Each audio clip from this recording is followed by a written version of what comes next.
Group planning exercise SSB interviews में GTO leg में दूसरा टास्क जिसको सराउंड करती हैं बहुत सारी मिस्ट्रीज। आखिरकार ग्रुप प्लानिंग एक्सरसाइज क्या है? ग्रुप प्लानिंग एक्सरसाइज में प्रॉब्लम्स हैं, तो कितनी प्रॉब्लम्स हैं? प्रॉब्लम्स को डिस्कस करने के लिए जब सॉल्यूशंस आते हैं तो फिश मार्केट बन जाता है। फिश मार्केट से पहले जब सॉल्यूशंस लिखते हैं तो क्या वो सॉल्यूशंस पढ़े जाते हैं? उस फिश मार्केट में जीटीओ साहब पोटेंशियल कैंडिडेट को कैसे आइडेंटिफाई करते हैं? इन सारे मुद्दों का आज खुलासा होगा और खुलासा देंगे GTO expert captain SK sir. Sir स्वागत है स्टूडियो में। सबसे पहले वेरी सॉरी क्लास छोड़ के आपको बुलाना पड़ा, लेकिन ग्रुप प्लानिंग एक्सरसाइज है ही ऐसी चीज सर, नाम है ग्रुप प्लानिंग एक्सरसाइज जी। मतलब ग्रुप को प्लान करना है और प्लान क्या करना है, एक पर्टिकुलर एक्सरसाइज करके सोल्यूशन देना है जी। सर क्या होता है ग्रुप प्लानिंग एक्सरसाइज में? देखिए सर, ग्रुप प्लानिंग एक्सरसाइज जैसा आपने पहले ही बताया कि it is second test in the battery of GTO series जी, and I believe it is one of the most important test. ये इकलौता ऐसा टेस्ट है पूरे सीरीज के अंदर, 9 टास्क के अंदर इकलौता ऐसा टेस्ट है जिसको 2 फेज में कंडक्ट किया जाता है। आपका इंडिविजुअल पोटेंशियल भी एक ही स्ट्रेच में चेक हो जाता है और आपका ग्रुप पोटेंशियल जो है वो भी एक साथ, मतलब आपका ग्रुप वर्क और इंडिविजुअल वर्क एक साथ दिखाई दे, ऐसा एकमात्र टास्क है और वो है ग्रुप प्लानिंग एक्सरसाइज। बाकी जगह देखिए जहां पर आप इंडिविजुअल पोटेंशियल दिखाते हैं वहां पर ग्रुप का कोई इन्वॉल्वमेंट नहीं रहता है। सपोज लेक्चरेट है या इंडिविजुअल ऑब्स्टिकल है या कमांड टास्क है, वहां पर ग्रुप का कोई लेना देना नहीं है। लेकिन अगर आप ग्रुप वर्क में जाते हैं तो वहां इंडिविजुअल का कोई लेना देना नहीं है, प्रोग्रेसिव ग्रुप टास्क है, ग्रुप डिस्कशन है। ये इकलौता टास्क ऐसा है जहां पर आप individual potential, individual planning ability और ग्रुप के साथ कैसे मिलजुल करके करते हैं, ग्रुप में कैसे बिहेव करते हैं, दोनों चीजें एक साथ देखी जा रही हैं। And what this test is, as you asked me, this is a test where you will people or the group will be asked to sit into a semicircle and there will be a map which can be 3D or 2D. This is an imaginary map which will be kept in front of that group and GTO will be sitting in front of that group. And there on group GTO, what this map is exactly, this is an imaginary map based on some imaginary place. And on the basis of this map an imaginary story is framed, including you as a part of group. ठीक है। And this story will be having certain problems. You need to analyze all the problems, make their preferences, and then you have to come out with a solution, which you have to write first. पहले आपको वो solution लिखने के लिए दिया जाएगा and then on जब आप लिख लेते हैं तो उसके बाद 10 मिनट का एक ग्रुप डिस्कशन होता है and your group has to reach on a common solution. ये पूरी प्रक्रिया है ग्रुप प्लानिंग एक्सरसाइज। अब मेरे कुछ सवाल हैं सर। ग्रुप प्लानिंग एक्सरसाइज आपने कहा इमेजिनरी एक एक्सरसाइज है जिसमें प्रॉब्लम्स हैं जी। सर कितनी प्रॉब्लम्स हैं? मेजरली 3 प्रॉब्लम होती हैं और कभी कभी 4 प्रॉब्लम भी हो सकती हैं। देखिए इट डिपेंड्स ऑन, चाहे ये आर्मी हो, एयरफोर्स हो, नेवी हो, कोई भी एसएसबी बोर्ड हो जी। प्लानिंग एक्सरसाइज की प्रॉब्लम जो है सभी के लिए सेम ही रखी जाती है या सिमिलर रखी जाती है मैं कहूंगा, और ये मेजरली 3 होती हैं। चौथी हो सकती है, बिल्कुल हो सकती है, ऐसा नहीं है कि 3 ही हैं, कोई फिक्स्ड इसका वो नहीं होता है। It depends on the person who is making that group planning exercise. जो आपके जीटीओ साहब है जिन्होंने ये प्लानिंग बनाई है उनके ऊपर डिपेंड करता है। ये कैसे प्रॉब्लम रखी जाती हैं सर, थोड़ा सा इनको मैं इन डिटेल बताना चाहूंगा। पहली चीज ऐसी होती है कि in all group planning exercise you will come across problem which is already happened. वो हो चुकी है, वो घटना घट चुकी है और जहां पर जो रिएक्शन टाइम है, क्योंकि घटना घट चुकी है इसलिए रिएक्शन टाइम आपके पास है नहीं, रिएक्शन टाइम रिमेन्स 0। जब भी आप ग्रुप प्लानिंग एक्सरसाइज में, या ग्रुप प्लानिंग एक्सरसाइज को छोड़ दीजिए, लाइफ में भी कभी जब प्रॉब्लम्स में आदमी आता है तो वहां पर अपनी प्रेफरेंसेस बनाता है। सबसे बड़ी प्रॉब्लम फिर छोटी, फिर छोटी। हाँ। अब वहां पर देखिए क्या होता है कि एट प्रायोरिटी हम वो प्रॉब्लम्स देखते हैं जो जहां पर रिएक्शन टाइम हमारे पास 0 है। प्रॉब्लम्स को जब आइडेंटिफाई करते हैं या प्रेफरेंसेस बनाते हैं तो उसमें 2 चीजें हमेशा देखनी चाहिए। एक, इसमें अभी मेरे पास रिएक्ट करने के लिए टाइम कितना है, और दूसरा इससे होने वाला नुकसान क्या होगा मुझे। ठीक है, तो अगर इन दोनों चीजों को कोरिलेट करते हुए आप देखेंगे तो एक प्रॉब्लम तो वो है जो ऑलरेडी घटना घट चुकी है, मतलब reaction time remain 0, immediate reaction is required. और वो क्या है, लॉस क्या होने वाला है इससे, human life, non recoverable loss है ये। तो ये एक प्रॉब्लम हर एक ग्रुप प्लानिंग एक्सरसाइज में मिलेगी आपको। अच्छा, दूसरी एक प्रॉब्लम ऐसी होगी जहां पर आपके पास रिएक्शन टाइम तो होता है और वो ठीक ठाक होता है रिएक्शन टाइम, मतलब वो आधा घंटा हो सकता है, 45 मिनट हो सकता है, 20 मिनट हो सकता है, मतलब टाइम मिलेगा आपको, ठीक ठाक टाइम मिल रहा है। लेकिन यदि आप उस दिए हुए टाइम में उसको इफेक्टिवली हैंडल नहीं करते हैं तो फिर ये जो समस्या है ये मास लॉस में कन्वर्ट हो जाएगी, बहुत सारे लोग इससे प्रभावित हो जाएंगे। तीसरी एक सिचुएशन आएगी जहां पर रिएक्शन टाइम और लॉस दोनों इन दोनों के बीच में होगा। मतलब अभी किसी का एक्सीडेंट नहीं हुआ है, मतलब ये घटना घटी नहीं है, but someone is planning to assassinate someone, है ना, किसी को मारने की तैयारी की जा रही है, मारा नहीं है अभी, वो जो टाइम है आपके पास थोड़ा, उसमें उसको बचाया जा सकता है, तो उसको हैंडल किया जा सकता है। ये तीसरी प्रॉब्लम होती है। तो इस प्रकार से 3 प्रॉब्लम तो बिल्कुल आएगी, बट चौथी इस बीच में हो सकती है। ठीक है सर, है ना, यहां तक समझ गया जी। अब सर ये जो प्रॉब्लम्स हैं, इस प्रॉब्लम्स को लिखा जाता है, इसका सोल्यूशन? जी हाँ, बिल्कुल लिखा जाता है। लिखने के लिए पढ़ा जाता है? देखिए, ऐसा है कि पहले जो कहानी आपको बताई है आपके जीटीओ साहब ने, वो आपको पढ़ने के लिए भी दी जाएगी। वो नैरेटिव होता है, जो नैरेटिव आपको पढ़ने के लिए दिया जाएगा, 5 मिनट समय होगा, लेकिन उस नैरेटिव को पढ़ने के दौरान आप कोई चीज नोट डाउन नहीं कर सकते हैं। कोई इंफॉर्मेशन आप अपनी शीट पे, क्योंकि आपको A4 साइड्स की एक शीट मिलती है अपना सोल्यूशन लिखने के लिए, तो ऐसा नहीं कि आप उसमें कुछ नोट कर ले इंफॉर्मेशन, वो नहीं कर, पेन का कोई यूज नहीं करना है, वो पढ़ने के लिए। फिर आपको 10 मिनट का टाइम दिया गया आपका सोल्यूशन लिखने के लिए। जो सोल्यूशन आपने लिखा है वो जमा होगा। और बिल्कुल आपने जो सवाल पूछा है बहुत अच्छा सवाल पूछा है, क्योंकि बहुत लोग कहते हैं ये नहीं पढ़ा जाता है। बिल्कुल पढ़ा जाता है। रादर जो आपने सोल्यूशन लिखा है ये आपके उस फोल्डर का पार्ट होता है जो रिक्रूटिंग डायरेक्टरेट में जाता है आपके सिलेक्शन के बाद। अच्छा, और वो फोल्डर जो है वो रहता है आपके, बिल्कुल आपकी सर्विस टाइम तक रहेगा वहां पर सेफ। वो जब फोल्डर है वो तभी डिस्ट्रॉय होता है जब आप रिटायर होने वाले होते हैं, जब आपकी सर्विस बुक बन रही होती है, उस समय उसको डिस्ट्रॉय किया जाता है। ये हमेशा रखा जाएगा। और ये जो पार्ट है लिखने वाला, ये बिल्कुल पढ़ करके इसके नंबर होते हैं। इट कैरीज 24 मार्क्स, इसकी वेटेज 24 मार्क्स की होती है। अच्छा, ये आपने पहली बार बताया है, मतलब बाकी चीजें डिटेल में ना बता करके मैंने नंबर बता दिया, बाकी जो बाइफरकेशन है वो क्लास में बताते हैं, वो बता देंगे। सही बात है, सारे पोल आप यहाँ पे नहीं खोलेंगे भैया, क्लास में भी आओ। सर इसके बाद जीडी चालू होता है जी, और एक कॉमन डाउट आता है कि जीपी का जो जीडी होता है वो तो भयंकर फिश मार्केट होता है। बिल्कुल होता है। तो फिर उस फिश मार्केट में जो जीटीओ होता है वो पोटेंशियल कैंडिडेट को कैसे आइडेंटिफाई करता है? देखिए सर, मैं बताऊं ये फिश मार्केट क्यों बनती है। ये एक स्वभाव है, एक ग्रुप का बिहेवियर होता है। जब भी नॉलेज ऑफ वर्क, जैसे 10 लोग काम कर रहे हैं, कोई भी ऐसा काम आप 10 लोगों को दे दीजिए या एक ग्रुप को ऐसा काम दे दीजिए जिसकी जानकारी 10 के 10 लोगों को है और बहुत अच्छी जानकारी है, वहां पर कोई किसी की नहीं सुन रहा होगा, रादर वो आर्गुमेंट में बदल जाता है।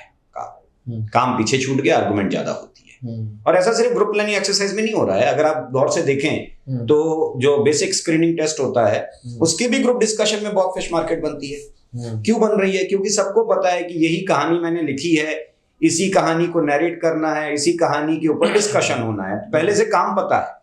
सेम वे यहां पर जब आप आते हैं तो आपको जो कहानी दी गई वो आपने पढ़ी है, पहले जीटीओ साहब ने बताई, फिर आपने पढ़ी है, फिर अपना सॉल्यूशन लिखा है जी।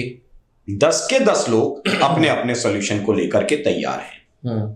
ठीक, तो जायज बात है, जो नॉलेज है वो ज्यादा हो गई, सबके पास है नॉलेज, तो कौन किसकी सुनेगा? और पीछे सिलेक्शन लटका हुआ है तो फिर तो नहीं सुनने की बनती है बात, तो और ज्यादा चिल्लाते हैं। ये फिश मार्केट बनने का कारण है। अब आपसे नेक्स्ट सवाल का पार्ट कि हाँ, पोटेंशियल कैंडिडेट कैसे ढूंढा जाता है? मतलब देखिए बड़ा ऐसा मुशक्कत वाला काम है ये। DIPR ने सही ट्रेन किया होगा। नहीं, देखिए ऐसा होता है सर कि जैसे बातचीत जब करते हैं ये लोग, तो उसमें एक तो आपको दिखाई देता है कि यार ये कैंडिडेट है जो ग्रुप को कंट्रीब्यूट कर रहा है। जो पहले 2 टास्क हैं आपका, ग्रुप डिस्कशन और group planning exercise, which helps GTO to understand your mental contribution to your group. क्योंकि यहाँ फिजिकल एक्टिविटी कुछ कर नहीं रहे हैं आप सिर्फ कुर्सी पर बैठकर के बातचीत कर रहे हैं, मतलब आपका मेंटल कंट्रीब्यूशन क्या है। लोग क्या करते हैं कि कंट्रीब्यूशन की बजाय कंपटीशन में विश्वास करते हैं, वो कॉम्पिटिट करना शुरू कर देते हैं। ठीक है, बहस इसलिए भी ज्यादा हो जाती है कि एक दूसरे से कंपटीशन कर रहे हैं आप, कंट्रीब्यूशन दीजिए आप। जब आप कंट्रीब्यूशन की बात करेंगे तो देखिए क्या होता है कि बातचीत से समझ में आता है कि ये कैंडिडेट कंट्रीब्यूट करने के लिए बात कर रहा है, ये कैंडिडेट कॉम्पिटिट करने के लिए बात कर रहा है, ये व्यक्ति आर्गुमेंटेटिव है, ये व्यक्ति इंफॉर्मेटिव है। इंफॉर्मेटिव व्यक्ति क्या करेगा? कैलकुलेशंस ऐड करेगा। ठीक है, इस ग्रुप डिस्कशन में एक अच्छा कंक्लूडर भी बनना पड़ता है आपको, क्योंकि सबके पास सॉल्यूशन है। तो apart from giving your contribution, क्या आप एक बेहतर कंक्लूडर भी हैं, वो भी देखा जाए। ठीक है, आपकी एक्सेप्टेंस लेवल क्या है, क्योंकि यहां सब लोग नकारने के लिए बैठे होते हैं। किसी ने कोई आइडिया बोला, no no gentleman, it is not possible. अरे यार, उसको सुन तो लो पहले कि वो क्या कहना चाहता है। वो अगर आप ये चाह रहे हो कि जिसका एक्सीडेंट हो गया है उसको बचा लिया जाए, तो भाई 10 में से कौन ऐसा है जो ये कह रहा है कि उसको मरने दिया जाए? सभी तो यही चीज सोच रहे हैं और आप सुनने के लिए तैयार नहीं है किसी की। आप उसको कैलकुलेशन ऐड करके ये बताइए कि इसको कैसे बचाया जाएगा। भाई हॉस्पिटल जाना है, कितनी दूर है ये हॉस्पिटल, क्या मोड ऑफ ट्रांसपोर्टेशन हमारे पास होगा, उसकी स्पीड क्या अनुमानित मान ली जाए, कितने बजे हम वहां पहुंचेंगे, वहां पहुंच के क्या काम करेंगे। जब ये कैलकुलेशंस आप ऐड करोगे उसके साथ, तो आप इंफॉर्मेटिव दिखाई दोगे। What you are intended for at last, है ना? आपका मकसद क्या है पूरी बातचीत के दौरान? आप सिर्फ अंग्रेजी, मतलब इंग्लिश आती है इसलिए स्क्रीन इन हो गए। अब इंग्लिश के नाम पर आप सिर्फ हवाई फायरिंग करे जा रहे हो, अंग्रेजी सुना रहे हो, बाकी कैलकुलेशंस गायब हैं बीच में से। तो कैलकुलेशन ऐड करिए ना, उसमें उसकी वैल्यू है। भाई what you are intended for? Are you intended to look for a common solution for your group, or are you just argumentating with your group members? ये बहुत बड़ा फर्क नजर आता है इसके अंदर। अच्छा, जो लास्ट में कैंडिडेट आता है आगे कि मैं सोल्यूशन दूंगा, अच्छा मैं कंक्लूजन बताऊंगा, हाँ, क्या उसको एक्स्ट्रा नंबर मिल रहे हैं? नहीं, ऐसा कुछ नहीं है। क्या वो ज्यादातर SSBs में क्या वो वही बंदा है जो रिकमेंडेड है? नहीं, मैं ये कहता हूँ कि जो बिल्कुल बहुत बड़ा मिथ है, और रादर जो ऐसा करते हैं, जो लोग अभी तक कॉन्फ्रेंस तक गए होंगे, उनसे कभी आप बात करके देखिएगा, ज्यादातर ये कैंडिडेट्स कॉन्फ्रेंस आउट होते हैं। नॉट बिकॉज ऑफ दिस, वो एक अलग प्रक्रिया है। मैं ये भी बता दूं आपको बहुत क्लियर, आप इस लाइन से मत समझ लीजिएगा कि हाँ जी मैं सॉल्यूशन देने गया इसलिए कॉन्फ्रेंस आउट हो गया, क्योंकि ये भी बड़ा भ्रम होता है लोगों के दिमाग में कि मिस इंटरप्रिटेट बहुत ज्यादा कर लेते हो भैया आप लोग। देखो, 9 टास्क है, GTO की जो असेसमेंट प्रोसेस है वो अलग प्रोसेस है, that is called rank rating assessment process. वो एक अलग जो प्रोसेस है, उसको आप ऐसे मत मान लीजिए कि एक मैं बस खड़ा हो गया था सॉल्यूशन देने इसलिए बाहर चला गया। बट क्या होता है कि ये जो वेटेज वाला चक्कर है वो गलत है, मिथ है, ऐसा नहीं होता है। हाँ, ये जरूर देखा गया कि जो 3 ग्रुप डिस्कशन के बाद अब GTO ने अगर कहा है कि any one of you can come forward and give me the solution on map, it means कि वो ये कह रहे हैं इनडायरेक्टली आपसे कि आप अपने इतनी देर से बात कर रहे हो यार, 3 ग्रुप डिस्कशन, आधे 10-10 मिनट के, आधे घंटे तो आपने इस ग्रुप से बातचीत ही की है, बाकी आपने लिखा भी है, इस ग्रुप के साथ इतने दिन से रह भी रहे हो, तो आप अपने ग्रुप का एक रिप्रेजेंटेटिव चुन लो। तो भाई रिप्रेजेंटेटिव हमेशा सेल्फलेसली चुना जाता है। अगर मैं एक ग्रुप में बैठा हूं और आधे घंटे से मैं बात कर रहा हूं, 1 घंटे से मैं इनके साथ काम कर रहा हूं, तो मुझे इतना तो समझ में आ जाना चाहिए कि मेरे ग्रुप का कौन सा वो व्यक्ति है जिसकी लैंग्वेज बहुत अच्छी है, जिसकी कैलकुलेशंस बहुत क्लियर थी, जो हमारे ग्रुप को, मैं जैसी चीज, देखिए मैं बार बार कहता हूं कि GTO में रिकमेंड होना है तो अपना मैं मार दो पहले। ये जो आगे कूद करके खड़े हो जाते हैं ना जाकर के, इनका मैं बहुत बड़ा होता है, सेल्फिश लोग होते हैं ये। आप पहले मैं मार दीजिए, हम पर बात करिए कि अब हमारे ग्रुप की बात है। मैं वाला जो फेज था ना, वो आपके पेपर पे खत्म हो चुका है। आपको मैं का समय मिला था, आप अपने पेपर पे लिख करके दे चुके हैं अपना सॉल्यूशन।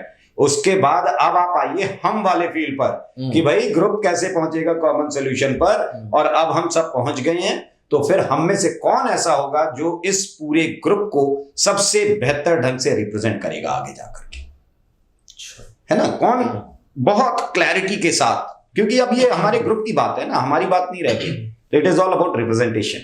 तो हो सकता है आपसे अच्छा कोई है, there is no harm saying gentleman we all have added our valuable points into this group discussion, let chess number 3 go and conclude it, there is no harm, ठीक है? आप बिल्कुल कर सकते हैं ये काम, बट वो करने का तरीका भी, मतलब आपका अंदाज बहुत कुछ बता देता है, वो भी आप डायलॉग चिपका रहे हो, कहीं से सीख करके आए हो वो बता रहे हो, या दिल से बात कर रहे हो, सब कुछ समझ आ जाता है जीटीओ साहब, बिल्कुल समझ में आता है, आपका इंटेंशंस बहुत क्लियर समझ में आते हैं कि आप किस लिए काम कर रहे हो। एक व्यक्ति ग्रुप में रह करके काम कर रहा है और उसके काम से पता चल रहा है कि यार ये जो है कॉपरेशन दे रहा है या झूठ मूठ का कॉपरेट कर रहा है ग्रुप को, ये हंस तो रहा है, कॉन्फिडेंस दिखा रहा है, बट ये झूठा कॉन्फिडेंस दिखा रहा है ना? इसका ये क्या है, सिलेक्शन के लिए काम कर रहा है, इसका मोटिव कुछ और नहीं है, बस ये जो मैं मुखौटा चिपका करके आया हूं बाहर से ना, थोड़ा सा रंग वंग लगा करके, बस ये देख करके मुझे आप रिकमेंड कर दो किसी तरीके से, all my purpose is to get recommended. अब उसके लिए आप लाख काम कर लो, बट आप ग्रुप में हो, आप पहले ग्रुप के लिए काम करो। अगर आप ग्रुप के लिए काम कर रहे हो आपके रास्ते आसान हो जाएंगे, अगर आप सिलेक्शन के लिए काम कर रहे हो वो आइडेंटिफाई हो जाता है। बिल्कुल, thank you sir, thank you so much. आपने पूरा का पूरा हमारे लिए ग्रुप प्लानिंग एक्सरसाइज को बड़ा सरल कर दिया। सर, जब आप क्लास में होते हैं जी, त्रिशूल में जब आप एसएसबी ले रहे होते हैं, कितने जीपी की प्रैक्टिस कराते हैं? सर देखिए, कम से कम 7-8 ग्रुप प्लानिंग हम कोशिश करते हैं कि प्लान करा लें जी, क्योंकि कई बार ऐसा होता है ना, पहली बार एक प्रैक्टिस कराई तो वो कैंडिडेट का रिटर्न फॉर्मेट जो जिसमें लिखना है वो क्लियर नहीं है, या उसको पहले बताया गया मगर अभी वो आपने बोर्ड पर बताया है, जब वो अप्लाई कर रहा है तो वो बेचारा वहां गड़बड़ करता है, उसको बताओ कि नहीं यार इसको ऐसे नहीं ऐसे लिखना है। फिर दोबारा आपने उसको प्रैक्टिस कराई तो बेचारा फॉर्मेट तो समझ जाता है, बट पता चला कि उसका जो स्पीड अच्छी नहीं है, वो लास्ट तक पहुंचा नहीं है, सॉल्यूशन नहीं पूरा लिख पाया है, तो भाई कहीं ना कहीं नंबर तो कटेंगे उसके। तो वो फिर समझाना है कि भाई स्पीड बढ़ाओ थोड़ा सा, फिर अगली एक्सरसाइज, फिर वो पता चला कहीं लिख लेता है तो ग्रुप में पार्टिसिपेट नहीं कर रहा होता है। वो सब चीजें सुधारते सुधारते लगभग 5-6 हो जाती हैं, फिर 2 एडिशनल के जब ठीक हो गया लेवल, अब फिर thank you sir, thank you. अगर आप भी एसएसबी इंटरव्यूज जा रहे हैं तो go prepared and give your best shot, क्योंकि आज भी सर्विसेज सिलेक्शन इंटरव्यू बोर्ड्स में पास रेट 3% के आसपास है। नेचुरल रहें, पूरी एनर्जी के साथ एसएसबी इंटरव्यू को फेस करें, और फिर भी किसी प्रकार के कोई डाउट्स होते हैं तो त्रिशूल डिफेंस एकेडमी को कॉन्टैक्ट। थैंक यू, जय हिंद। अब डिफेंस एग्जाम क्रैक करना हुआ और भी आसान, त्रिशूल डिफेंस एकेडमी लेकर आए हैं बिल्कुल ही एडवांस लर्निंग ऐप। तो आज ही ज्वाइन करें और स्टार्ट करें अपनी ऑनलाइन क्लासेस।